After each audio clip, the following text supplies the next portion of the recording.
Hello and welcome back to my channel. I thought today that I would do a video that's really more for me because this is gonna hold me accountable to reading this books. And so I'm gonna go through my January TBR. So for context, I have a couple of book subscription boxes and one of them in November never came, and so they had to ship me out a replacement along with my December book that also never came. So I'm anticipating those two books. I pre-ordered 2 books, and then I have my book of the month book and 2 Fairy Loot books. So I have 7 books in total that I'm anticipating to receive by the end of January. And then I have 18 books on my physical TBR. That's a total of 25 books. And that's not including any that I pre-ordered or my book subscription boxes in February. So my main priority is I really want to get my physical TBR read by the end of February. I don't know how I'm going to do it. But we're gonna do it. And with that in mind, I created this physical TBR out of a mix of those things.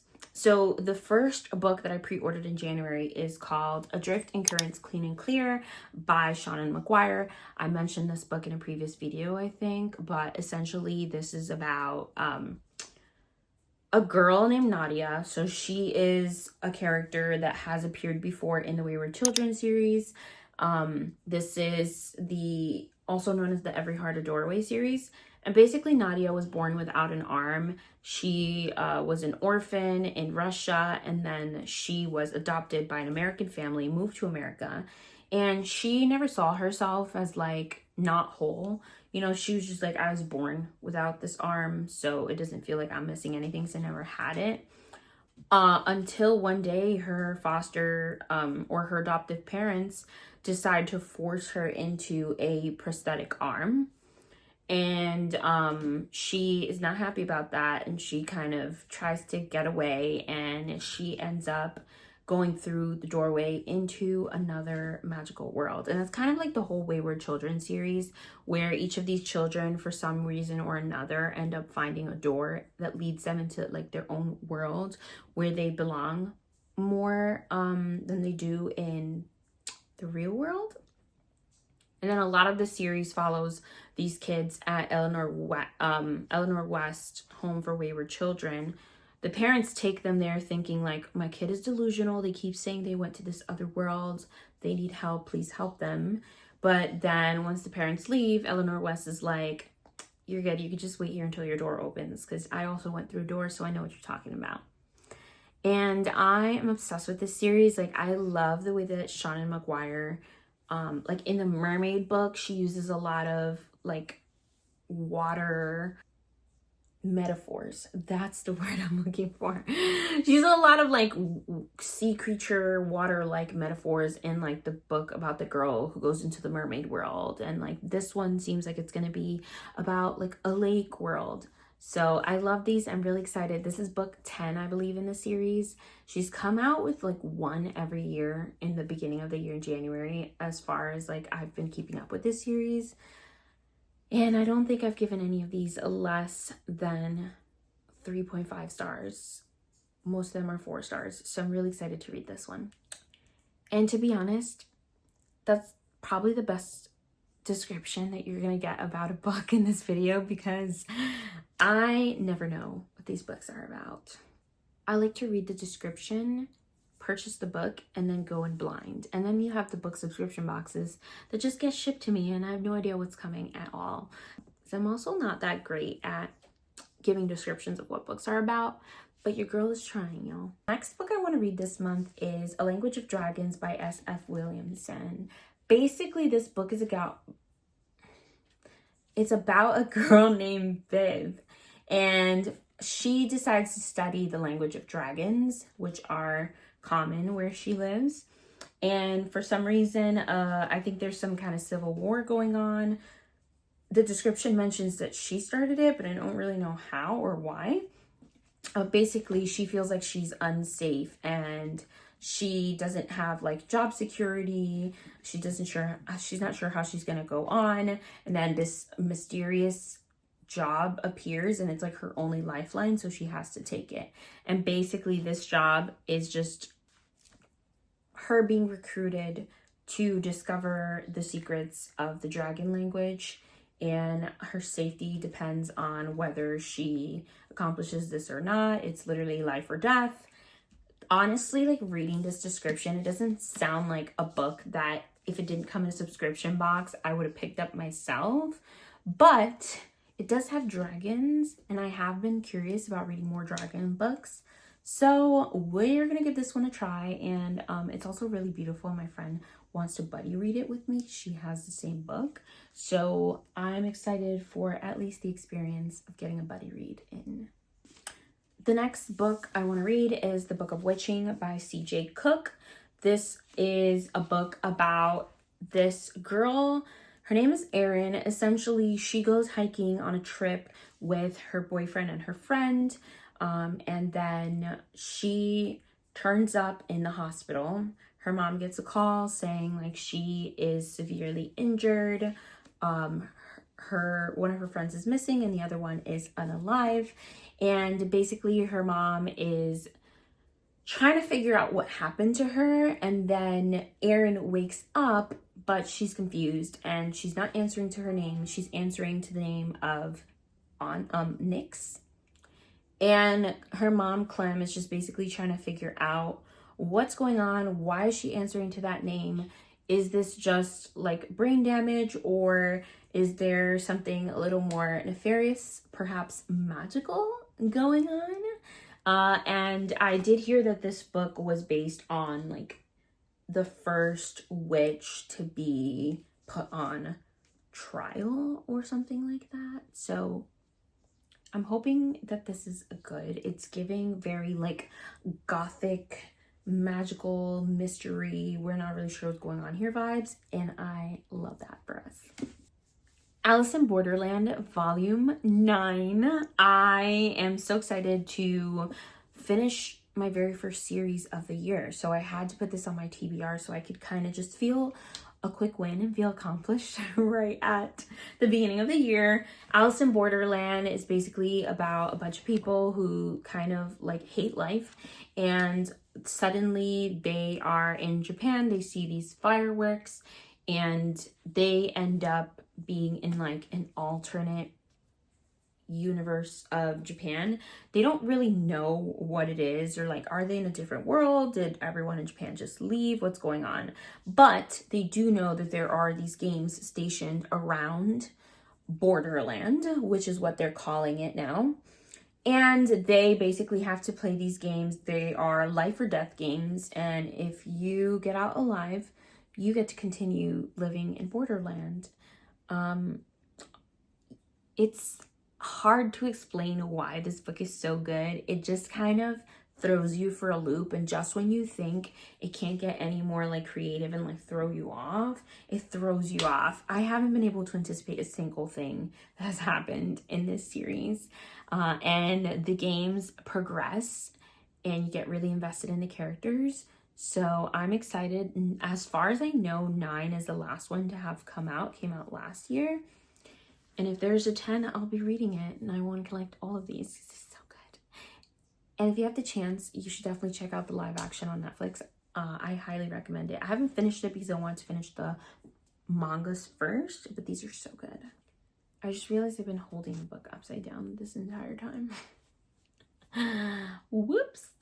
So The Phoenix Keeper by S.A. McLean is another box that I got in a subscription book. It's another book that I got in a subscription box. And as I was reading the description, this is essentially about a girl who works at like a zoo for magical animals. So one of those animals is like the phoenix. She feels particularly drawn to this magical being, and essentially she is trying to convince the zookeepers, the head zookeeper, whoever, that they need to be breeding these animals so that they can continue to live. But she's really intimidated by the zookeeper. It's giving there's gonna be like some kind of enemies to lovers vibe. It doesn't say that, but like that's what my heart is telling me. Who knows? And basically there's the threat of like poachers potentially coming to poach the animals, and she's just trying to convince them to breed these animals. I don't know. It doesn't sound like a book that I would enjoy. Based on the bottom, it said you get like the cozy fantasy vibes of Travis Baldree. And I read Legends and Lattes. I thought that book was like kind of slow and boring. Like it was cute and I liked the world. I liked the characters. The little rat dude was so cute, but the pacing of that book was just so mundane to me. I know it was supposed to give like the cozy vibes, but I don't think that I want to go into a book to feel cozy. I want to go into a book to like get adventure and like moving and stuff, you know? So I don't know how I feel about this one, but the reason I'm putting it in this TBR is because this is a special edition. Usually what I do in my special editions is I request the ebook on Libby so that I can read it on my Kindle whenever I'm not in the house. That way I don't have to take my beautiful books out of the house and ruin them in the cruel, cruel streets of New York City. Anyways, I just got the hold off of Libby for this book, and so I would like to read it while I have the hold. And who knows, worst case scenario, I DNF it, but I really hope not, because like how gorgeous is this book? Come on now. Come on now. Are you kidding me? The next book that I have on my January TBR is Onyx Storm by Rebecca Yarros. This is a third book in the Fourth Wing series by Rebecca Yarros. Essentially in it, Violet she was raised to be a scribe, and she goes to this war college, and all of a sudden she is essentially forced, if I'm remembering correctly, to join the Dragon Riders squadron instead of the scribes.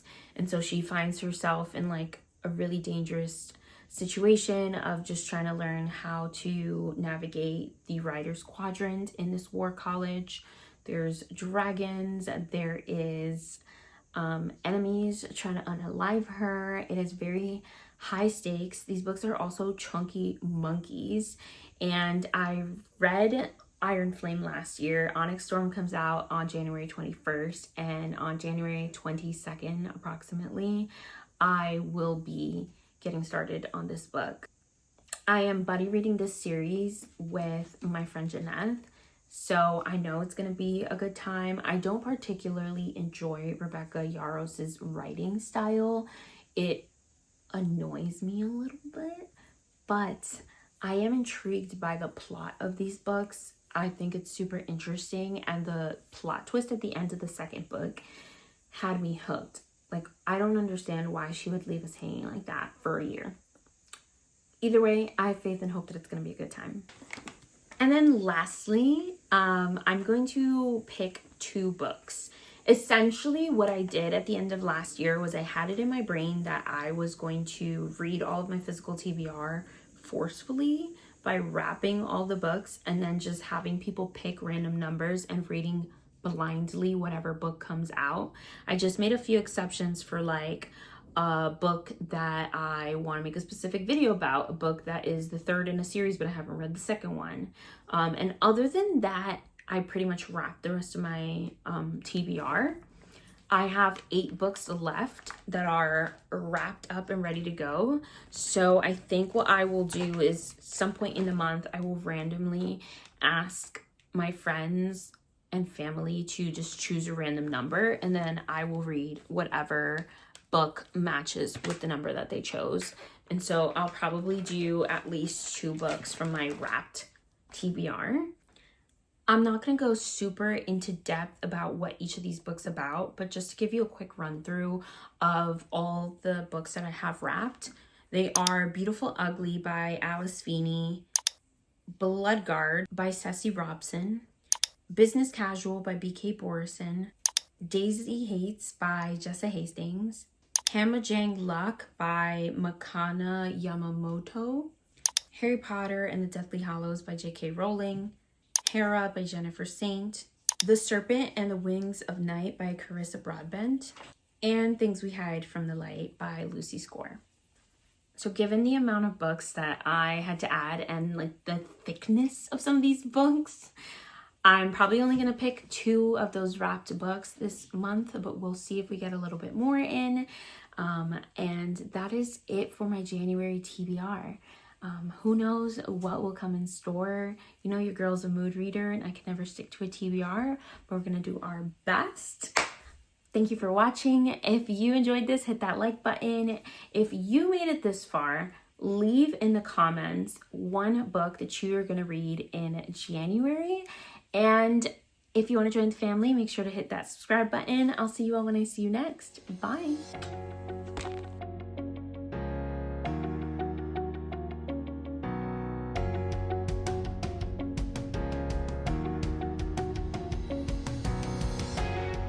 Book. Why can't I speak today?